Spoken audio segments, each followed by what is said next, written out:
ஆராய்ச்சி செய்து இந்த உலகத்துல இந்த பிரபஞ்சத்திலிருந்து எடுத்த கர்மவினை தீர்க்கக்கூடிய மூல மந்திரம். நீங்க கோவில்ல போய் விளக்கேத்துறதா இருந்தா இந்த மந்திரத்தை ஒரு முறை சொல்லுங்க.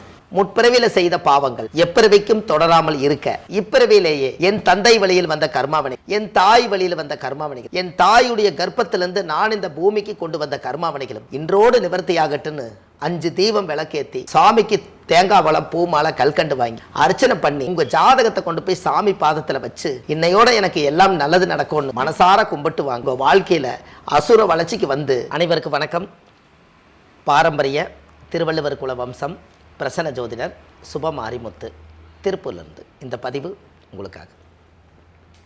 பூராட நட்சத்திரம் என்னங்கம்மா? அப்போது 19வது நட்சத்திரம் வந்து மூலம், 20வது நட்சத்திரம் வந்து பூராடம். இந்த பூராட நட்சத்திரத்துக்கு அதிபதியே சுக்கிரன் தான். பிறக்கும்போது சுக்கிர திசையில் தான் பிறப்பாங்க. பாருங்கள், சுக்கிரன் திசை 20 வருஷம், 20வது நட்சத்திரம் கரெக்டாக சுக்கிரன் 20 வருது. என்னங்கம்மா? 20வது நட்சத்திரம் தான் சுக்கிரன்.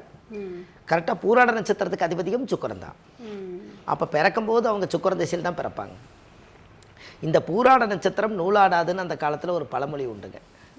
பூராட நட்சத்திரம் நூலாடாதுங்களா அப்படின்னு என்னன்னா, அந்த காலத்தில் வந்து தாலி சரடுக்கு வர நூலை தான் திரித்து தாலியாக கட்டுவாங்க.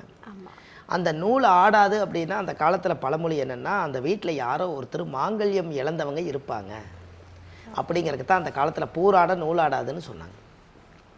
வயசானவங்க யாராவது ஒருத்தர் இருப்பாங்க, அவர் வீட்டில் அவர் கணவர் இருக்க மாட்டார், ஆனால் பூராட நட்சத்திரக்கார வீட்டை விட்டு அந்த அம்மா போகாது. அப்போ வாழ்நாள் முழுவதுமே அவங்க தாலி இல்லாமையே அந்த காலத்திலே அவர் இறந்துட்டாருங்க, அதுக்கப்புறம் நான் இங்கே எதை இருக்கேன் அப்படின்னு அவங்க வாழ்க்கையில் வெறுத்து போய் அந்த ஒரு மாங்கல்யத்தை இழந்தவர்கள் யாரோ ஒருத்தர் ஒரு பெண் இருப்பாங்களாம். அதான் பூராட நட்சத்திரம் நூலாடாது. இது எப்படி எடுத்துக்கிறது அப்படின்னு கேட்டிங்கன்னா, நம்ம குடும்பத்திலேயோ அப்பா வழியோ அம்மா வழியிலையோ யாரோ ஒருத்தர் இந்த பூராட நட்சத்திரக்காரர்களுக்கு நூலாடாதுங்கிற ஒரு தோஷம் இருக்குமா. அப்போ அந்த ஜாதகத்தில் வந்து அந்த பூராட நூலாடாதுன்னு எதுக்குன்னு அப்படின்னு கேட்டால், அந்த காலத்தில் காலச்சக்கரத்துக்கு 9வது ராசியில் தான் பூராட நட்சத்திரம் இருக்குதுங்க.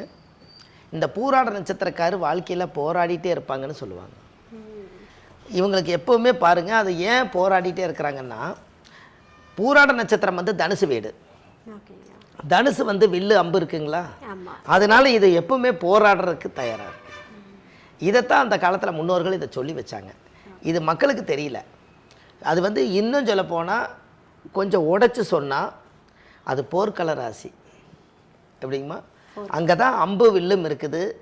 ஆஞ்சநேயரும் போருக்கு போனவர் தான், பூராடமும் போராட்டம் தான், எல்லாமே அங்கே தானே ஒளிஞ்சிருக்குதுங்க. அதனால தான் அந்த வந்து யுத்த ராசி எதுன்னு கேட்டிங்கன்னா, இருக்கிறதுலையே 12 ராசியில் யுத்த கழக ராசி தனுசு. அதனால தான் தனுசு ராசியில் பிறந்தா போராடிட்டே இருப்பாங்க அப்படிங்கிறது. பாருங்கள், இவர் ஆஞ்சநேயர் கல்யாணம் பண்ணலை, போருக்கு போனார், ராமருக்கு வாழ்க்கை கொடுத்தாரு, எல்லாமே செஞ்சு போட்டு அவர் அமைதி ஆயிட்டார். இதே பூராட நட்சத்திரத்தில் அவங்க பிறந்திருக்கனால நூலாடாதுன்னா வாழ்க்கையில் அவசர அவசரமாக போய் வாழுவாங்க, வாழ்க்கையை இழந்துட்டு வந்துடுவாங்க. அப்போது எல்லாம் இருக்குங்க, கணவன் இருப்பார், மனைவி இருக்கும், எல்லாமே இருக்கும். ஆனால் வாழ்கிறது பார்த்திங்கன்னா கொஞ்சம் ஒரு அனுசரித்து, அதாவது வந்து நிம்மதியான வாழ்க்கையிலிருந்து ஒரு பகுதி காலம், முற்காலம் நல்லா இருக்குது, பிற்காலம் சரி இருக்காது, பிற்காலம் நல்லா இருந்தால் முற்காலம் சரி இருக்காது. இது வந்து பூராட நட்சத்திரக்காரர்களுக்கு ஆதி காலத்திலே நட்சத்திர தோஷம் உண்டு. அதனால தான் இந்த பழமொழி சொல்லி வச்சாங்க. இப்போ ஜாதக ரீதியாக பார்த்தீங்கன்னா பூராட நட்சத்திரம் பிறக்கும் போதே சுக்கிரன் திசையில் பிறந்திருப்பாங்க.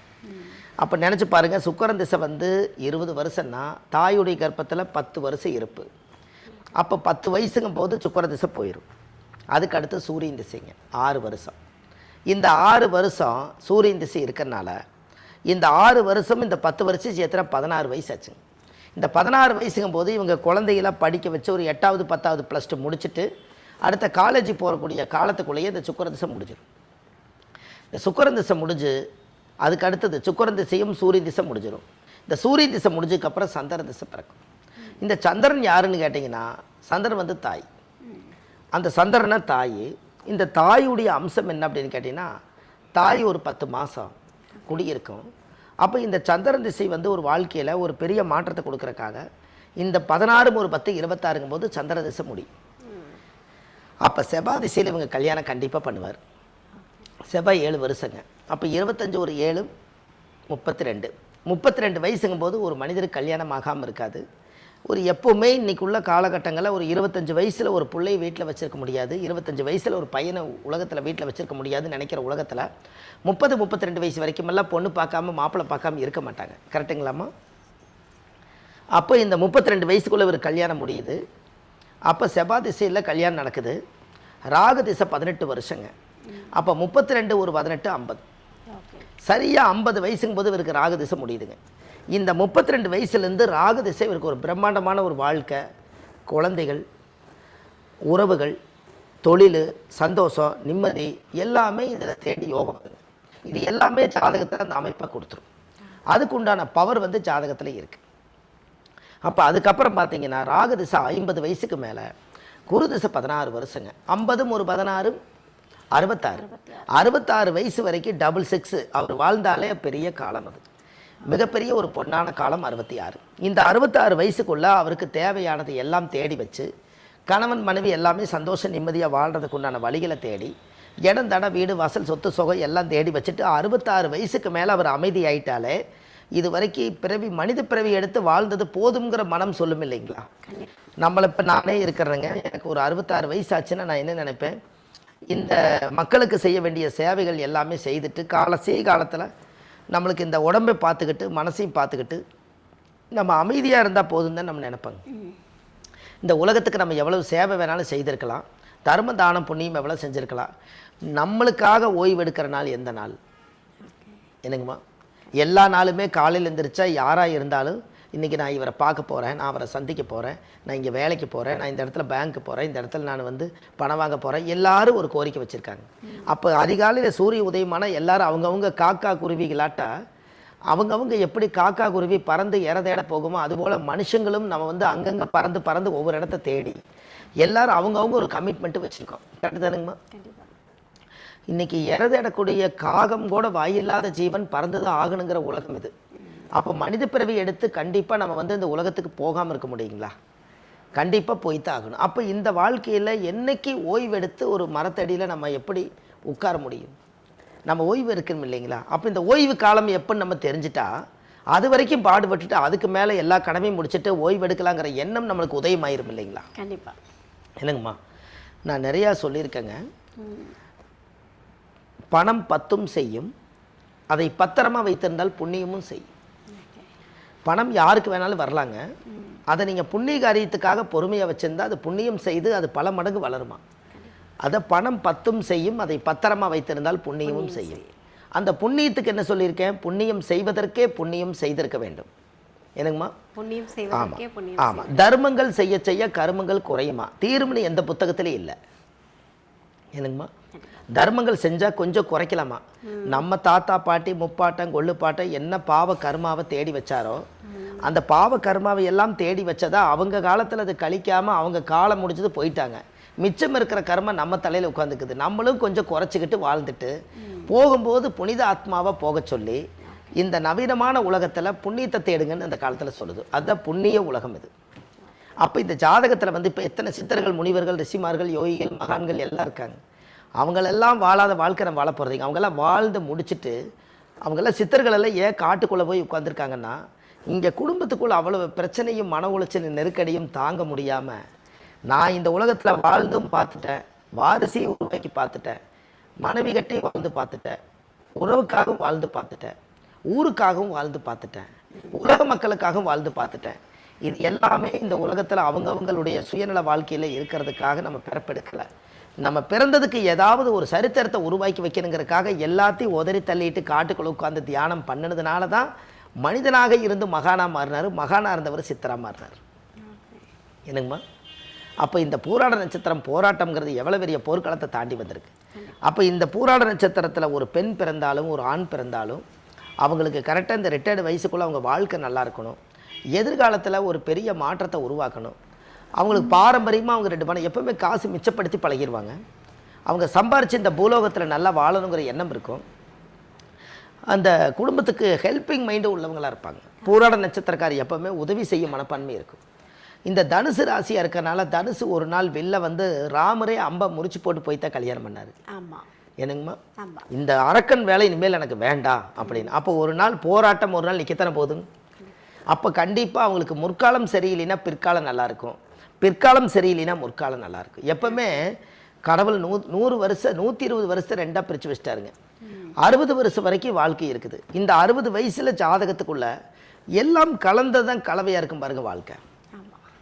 எல்லாருடைய மனிதர்களையும் நீங்கள் சந்தித்து வந்துடுவீங்க பாருங்கள். உங்கள் உறவுன்னு எடுத்துகிட்டா உங்களுக்கு தாய் உலகில் எங்கேயோ ஒரு இடத்துல சந்தித்து அவங்கள நம்ம அந்த மைண்டில் ஏற்றுக்கலாமா ஏற்றுக்க வேண்டாமா, பிரச்சனை பண்ண வேண்டாமா, உறவாக எடுத்துக்கலாமா, எப்படி எடுத்துக்கலாம், எல்லாமே தெரிஞ்சிருப்பாருங்களேன். கடைசியில் பார்த்தா நமக்குள்ளேயே மனசுக்குள்ளே ஒரு எதிரியாக வளர்த்துக்கிட்டு அவங்க முன்னாடி நம்ம வைராக்கியமாக வாழ்ந்தாகணும்னு இந்த பூராட நட்சத்திரம் மனசுக்குள்ளே வந்து ஸ்ட்ராங்காக வச்சுக்கும்.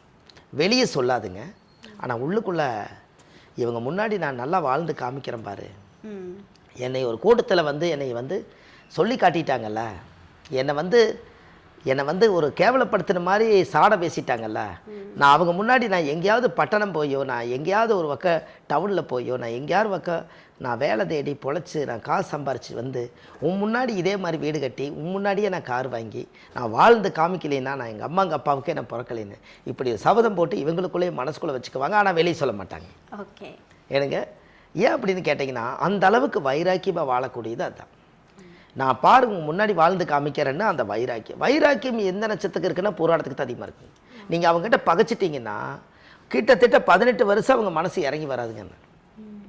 நாட்டாம படத்தில் சொன்ன மாதிரி இங்கே 18 வருஷம் தள்ளி வைக்கிறேன்னு சொல்கிறாரு இல்லைங்க, அது மாதிரி இவங்களே மனசுக்குள்ளே ஒதுக்கி வச்சுருவாங்கன்னு அந்த பூராட நட்சத்திரத்துக்கு. ஏன்னா அது ஆல்ரெடி சுக்கர திசை தானே, அது அசுர குரு தானே, தேவகுரு கிடையாது இல்லைங்க. அப்போ இந்த அசுர குருவில் தான் அந்த மாதிரி வரும். அப்போ இவங்ககிட்ட என்னென்னா பகச்சிக்கவும் கூடாது, நம்ம கரெக்டாக கௌரவமாக வாழணும். யாருடைய சப்போர்ட் இல்லைனாலும் தெய்வத்தோட சப்போர்ட்டை வச்சு அவங்க வாழ்ந்து ஜெயிச்சிருவாங்க. இதெல்லாம் பூராட நட்சத்திரக்காரர்களுக்கு வாழ்க்கையில் பெரிய ஒரு அற்புதமான விஷயங்க. இதெல்லாம் மக்கள் தெரிஞ்சு அவங்களுக்கு ஒரு கோயில் ஒன்று கொடுக்குறாங்க. கண்டிப்பாக நீங்கள் அந்த கோயிலில் போய் சாமிக்கு தேங்காய் பழம் மாலை கல்கண்டு வச்சு பூஜை பண்ணி அந்த கோவிலில் போய் சாமி கும்பிட்டு வந்தாச்சுன்னா அன்னையோட அந்த ஜாதகத்தில் இருக்கக்கூடிய அந்த தோஷம் நிவர்த்தி ஆயிருங்க. அதுக்கப்புறம் வாழ்க்கை நல்லாயிருக்கும். சூப்பர் ஐயா, ரொம்ப அழகாக பிரிச்சுட்டீங்க. 120 வருஷம் 60 பிரிச்சு இன்பம் பாதி துன்பம் பாதி கலந்தது தானே இந்த வாழ்க்கை அப்படின்றத ரொம்ப எளிமையாக அழகாக சொல்லி கொடுத்துட்டீங்க. அது இல்லாமல் நீங்கள் ஆரம்பத்துலேயே கொஞ்சம் கஷ்டமான ஒரு காலத்தை மாங்கல்ய தோஷம் அந்த மாங்கல்யம் பற்றி பேசுனீங்க. ஸோ அதை பார்க்கும்போது நமக்கு ஒரு நெருடல் இருக்கும் இல்லையா, என்ன இப்படி சொல்லிட்டாங்களே அப்படின்னு. ஆனால் அதுக்கு முற்றுப்புள்ளி வைக்கிற மாதிரி கடைசியில் ஒரு அழகான கோவிலை போய் வழிபட்டுட்டு வாங்க, எல்லா பிரச்சனையும் தீந்துரும் அப்படின்னு சொல்லிட்டு சுபமாக உங்களுடைய பெயர் போல ஒரு அழகான ஒரு பலன் கொடுத்துருக்கீங்க ஐயா. ரொம்ப நன்றி ஐயா. ரொம்ப நன்றிம்மா, வணக்கம் ஐயா. பூராட நட்சத்திரம் பேசணும், நிறைய பலன்கள் கொடுத்துட்டீங்க, ஒரு மன நிம்மதியோடு இருக்காங்க. சரிங்க. ஆனாலுமே நீங்கள் பிரச்சனைகள் தீரணும் அப்படின்னா உங்களுக்குனே ஒரு நட்சத்திர கோவில் இருக்குது, போயிட்டு வாங்கன்னு சொல்லிட்டீங்க. கண்டிப்பாக அவங்க போயிட்டு வரக்கூடிய அந்த நட்சத்திர கோவில் எது ஐயா? கண்டிப்பாங்கம்மா. அதாவது பூராட நட்சத்திரத்துக்கு உண்டான கோவில் ஒரு ரகசியமாக இந்த தமிழ்நாட்டுக்குள்ளே இருக்குதுங்க. இந்த ரகசியமாக இந்த தமிழ்நாட்டுக்குள்ளே சித்தர்கள் அந்த காலத்திலேயே முனிவர்கள் இவங்கெல்லாம் பெரிய பெரிய மகான்கள் கட்டி வச்சுருக்காங்க. இது என்னென்னு கேட்டிங்கன்னா திருவையாறு கேள்விப்பட்டிருப்பீங்க. தஞ்சாவூர் பக்கத்தில் திருவையாறு. அங்கே தஞ்சாவூர் பக்கத்தில் திருவையாறு போகும் பாதையில் கொஞ்சம் கடுவெளி சித்தர்னு சொல்லி கடுவெளி ஆகாசபுரீஸ்வரர். இந்த ஆகாசபுரீஸ்வரருங்கிறது ஆகாசம்னாலே ஆகாயம்தான். இந்த பிரபஞ்ச சித்தர்கள் அந்த காலத்தில் ஒன்று கூடி அந்த காலத்தில் முன்னோர்கள் இது எல்லாம் ஆகாசபுரீஸ்வரர்னு சொல்லி அந்த தெய்வத்தை பிரதிஷ்டை பண்ணியிருக்காங்க. இது பூராட நட்சத்திரத்துக்கு உண்டான கோயிலுங்க. இந்த கோவிலில் போய் 5 விளக்கு தீபம், சுவாமிக்கு தேங்காய் பழம் பூமாலை கல்கண்டு வாங்கி அர்ச்சனை பண்ணி அந்த கோவிலில் போய் சாமி கும்பிட்டு வந்தாச்சுன்னா அன்னையோடு உங்கள் ஜாதகத்தில் ஜென்ம நட்சத்திர தோஷம் பூராட நட்சத்திர தோஷம் நிவர்த்தி ஆகும். வாழ்க்கையில் ஒரு முறை போயிட்டு வாங்க, நல்லதே நடக்கும். நன்றிம்மா.